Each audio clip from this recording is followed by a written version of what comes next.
11 लोग पटाखे से मर गए जी। तो 11 लोगों के लिए पहले मैं आपके चैनल के माध्यम से उनको श्रद्धांजलि देना चाहूंगा। हमारे उत्तर प्रदेश के मैं जानना चाहता हूँ हेमा मालिनी जी वहाँ पहुँची कि नहीं पहुँची, ये बताइए। हेमा मालिनी जैसे वहाँ नहीं पहुंची। ये महोदय भी कह रहे थे ये कार्य कराया वो कार्य कराया, हर सरकार कार्य कराती है। अब क्या हुआ कि बंदरों को जो इन्होंने इकट्ठा किया था उनको ले जा करके भर करके गांव में छोड़ दिया। अब गांव वाले लोग परेशान हो रहे हैं। जनता को चाहिए लच्छेदार भाषण, दुनिया भर के बढ़िया बढ़िया आडंबर स्वप्न ये सब चीजें। मोदी जी के भाषण अगर आप सुनेंगे ना, मोदी जी के भाषण में कहीं पर विकास की बात नहीं होती। जैसे मौसम में गर्मी देखने को मिल रही है, वैसे ही लोकसभा चुनाव को लेकर के सहगर्मी दिखाई दे रही है। हमारे साथ मथुरा की जनता है, उनसे पूछना चाहेंगे कि लोकसभा चुनाव है उनको लेकर के उन्हें कैसा शासन चाहिए। प्रतिदिन प्रत्येक समय प्रति क्षण प्रति पल सांसद को जिस क्षेत्र से भी चुना है उस क्षेत्र के विकास पर ध्यान देना चाहिए, देखना चाहिए कि हमारे क्षेत्र में क्या क्या कमी है। 10 साल के अंदर जो भी विकास हुए हैं, ब्रज 84 कोष की परिक्रमा हो, चाहे प्रधानमंत्री आवास योजना हो, चाहे प्रधानमंत्री ग्रामीण आवास योजना हो, या वृद्धावस्था पेंशन हो, विधवा पेंशन हो, अटल पेंशन योजना हो, कोई भी पेंशन हो, सामूहिक विवाह योजना हो, ये हमारी 10 साल के अंदर मोदी जी की पहचान है। दूसरी बात, पूर्व आज से 7 साल पहले की बात करो, इसी जगह से 5 बजे सूर्यास्त के बाद कोई निकल नहीं पाता था। दूसरी बात, आपने एक बात प्रश्न और रखा कि 11 लोग पटाखे से मर गए जी। तो 11 लोगों के लिए पहले मैं आपके चैनल के माध्यम से उनको श्रद्धांजलि देना चाहूंगा। हमारे उत्तर प्रदेश के मैं जानना चाहता हूँ हेमा मालिनी जी वहाँ पहुँची कि नहीं पहुँची, ये बताइए। हेमा मालिनी जैसे वहाँ नहीं पहुंचे, इसको लेकर क्या कहेंगे। और अब की बात जैसे एक स्थानीय नेता है जो उभर के आए प्रत्याशी है कांग्रेस के, उनको लेकर के क्या। देखिए, मैं एक बात आपसे सीधी बात कह चुका हूँ, पहले भी कह चुका हूँ, मैं किसी का सपोर्ट नहीं करना चाहता, लेकिन मथुरा की जनता को उस बात पर विचार करना चाहिए कि अपने किसी पास के अपने ब्रजवासी को जिताना चाहिए जिससे कि उस पे हाथ पकड़ के काम करा सके। ये महोदय भी कह रहे थे ये कार्य कराया वो कार्य कराया, हर सरकार कार्य कराती है। ये कहते हैं कि कौन नहीं कराया, मुझे बता दें, मैं सब गिनाऊंगा, प्रत्येक सरकारों के कार्य गिनाऊंगा। और लेकिन ये कहना कि सिर्फ इन्होंने कराया, हेमा जी का रिकॉर्ड बता दो, हेमा जी कितनी बार आई, पूछिए इनसे, पूछिए कितनी बार आई हेमा जी। मैं इनसे भी पूछा हूँ, 10 साल लगातार सांसद हेमा मालिनी रही है यहाँ पर। और यमुना शुद्धिकरण की बात करें तो बिल्कुल जीरो है, वहाँ का पानी बिल्कुल काला पड़ा हुआ है। और जो बंदरों की समस्या है वो ऐसे की तैसे बनी हुई है, इसको लेकर के अभी तक कुछ नहीं रहा है, किया गया है। देखो, बंदरों की बात करें तो कहा था थोड़ा बहुत बंदरों को उन्होंने इकट्ठा करके आसपास के गांव में छुड़वा दिया। अब यहाँ से वृंदावन में आज भी बंदरों की वजह से मौतें होती हैं। सबसे ज्यादा परेशानी बंदरों की वजह से होती है कि जो बाहर से जो व्यक्ति आते हैं, श्रद्धालु आते हैं, उनको सबसे ज्यादा परेशानी होती है क्योंकि उनको यहाँ के बारे में जानकारी नहीं होती क्या होता है। किसी का मोबाइल ले जाते हैं, किसी का चश्मा ले जाते हैं, तो बहुत। अब क्या हुआ कि बंदरों को जो इन्होंने इकट्ठा किया था उनको ले जा करके भर करके गांव में छोड़ दिया। अब गांव वाले लोग परेशान हो रहे हैं। उसका समाधान नहीं किया, मंकी सवारी नहीं बनाया, समाधान नहीं हुआ उस चीज का। वो परेशानी जैसे कि तैसे बनी हुई है, उसको जैसे ही लंबित है, पर 10 साल गुजरने के बाद 10 साल के बावजूद नहीं बन पाई है। नहीं, हमने बनाया था बंदर सफारी। कहाँ बनाया? वृंदावन में नहीं बनाया।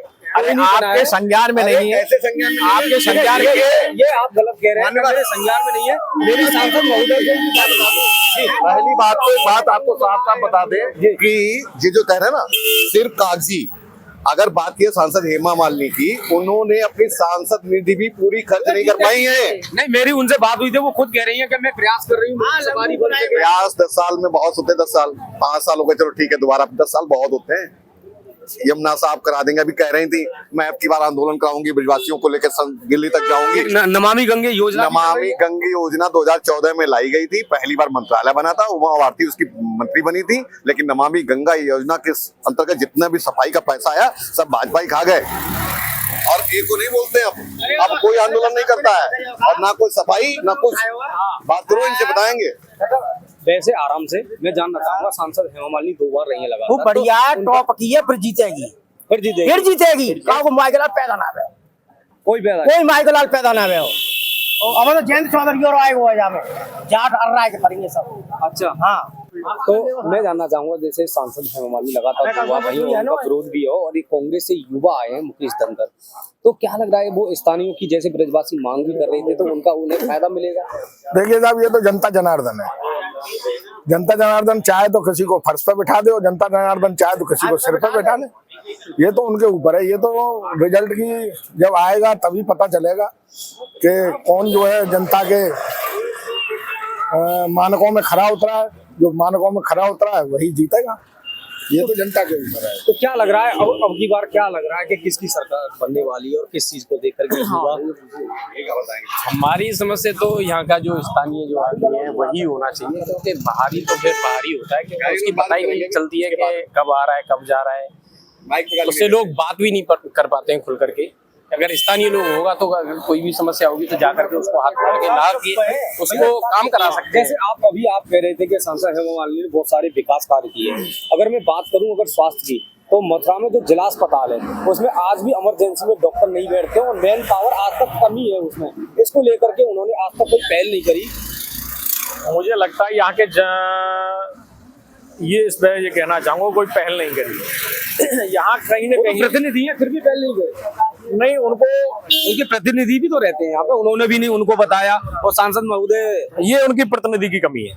एक कमी और बता दूं मैं, ये उनकी प्रतिनिधि की कमी है। अगर उनको नहीं ये बताया गया तो ये निश्चित रूप से कह सकता हूँ संगठन का अभाव रहा है। माननीय सांसद जी ने संगठन और भाजपा के मंडल पे, तहसील पे, हर जगह पे उनके कार्यकर्ता मौजूद हैं और इतनी बड़ी वहाँ पे सारी चीजें होती हैं, फिर भी पता नहीं।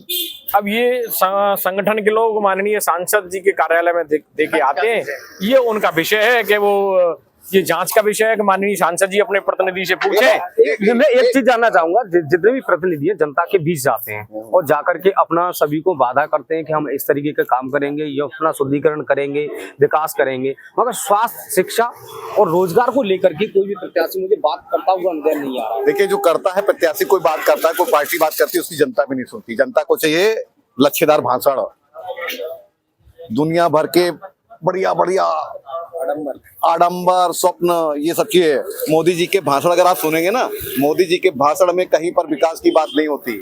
कहीं पर भी किसी को धमकी देते हुए दिखाई पड़ेंगे, इनडायरेक्ट में पड़ेगा, अच्छे शब्दों में धमकी, बड़े प्यार वाले शब्दों में देते हैं वो, कि पता भी ना चले। दूसरा एक बात और, हम यहाँ पे खड़े हैं कचेरी पे, ये तहसील है सामने, तहसील में शौचालय नहीं है, तहसील में आरओ का प्लांट नहीं है। आप चले जाए रजिस्ट्री ऑफिस में, शौचालय नहीं, वहाँ का रजिस्ट्रार यहाँ गेस्ट हाउस में शौचालय आता है करने के लिए। अगर कोई महिला हो उसको कितनी परेशानियां होती हैं, तो वहाँ तो महिलाएं भी आती हैं ना। बिल्कुल, क्यों नहीं, रजिस्ट्री ऑफिस में बहुत महिलाएं आती हैं, एक शौचालय नहीं है। और बात कर दें, यहाँ पर डूडा ऑफिस में हेमा ने अपना कार्यालय का उद्घाटन किया, 2 महीने हो गए उद्घाटन किए हुए, और उद्घाटन करने के बाद हेमा एक दिन भी नहीं बैठी है। और यहाँ पर डूडा ऑफिस जो था उसको 6 किलोमीटर दूर पहुंचा दे। जनता को कितनी परेशानी होती है, जनता से पूछिए।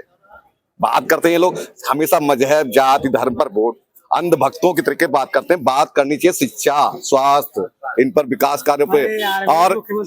और सुन लो, मुख्यमंत्री मोदी बने को देखो, ये इनका ज्ञान है, मुख्यमंत्री मोदी को बनाएंगे। अब बताइए, उसको का डिमोशन करेंगे, बताओ, प्रधानमंत्री से मुख्यमंत्री बनाएंगे, ये है इनका ज्ञान। हो सकता है उन्हें जानकारी न हो, ये जानकारी है, अंधभक्त है। तो बाकी का क्या लग रहा है? अब की बार 3 प्रत्याशी है मैदान में। देखिए, मेरा तो मानना है किसी को वोट दो, स्थानीय व्यक्ति को वोट दो, और किसी को वोट मत दो, स्थानीय को वोट दो, ठीक है, बस। और कुछ जैसा कि लोगों ने बताया कि हमारा अगर जो मतदान करेंगे वो स्थानीय व्यक्ति के लिए करेंगे, और जो स्वास्थ्य, शिक्षा और रोजगार पर बात करेगा उसके लिए वोट किया जाएगा। श्रेष्ठ यूपी से विपिन सारस्वत, मथुरा। उत्तर प्रदेश की हर खबर से अपडेट रहने के लिए श्रेष्ठ यूपी को करें सब्सक्राइब, बेल आइकन दबाएं और देखते रहें श्रेष्ठ यूपी।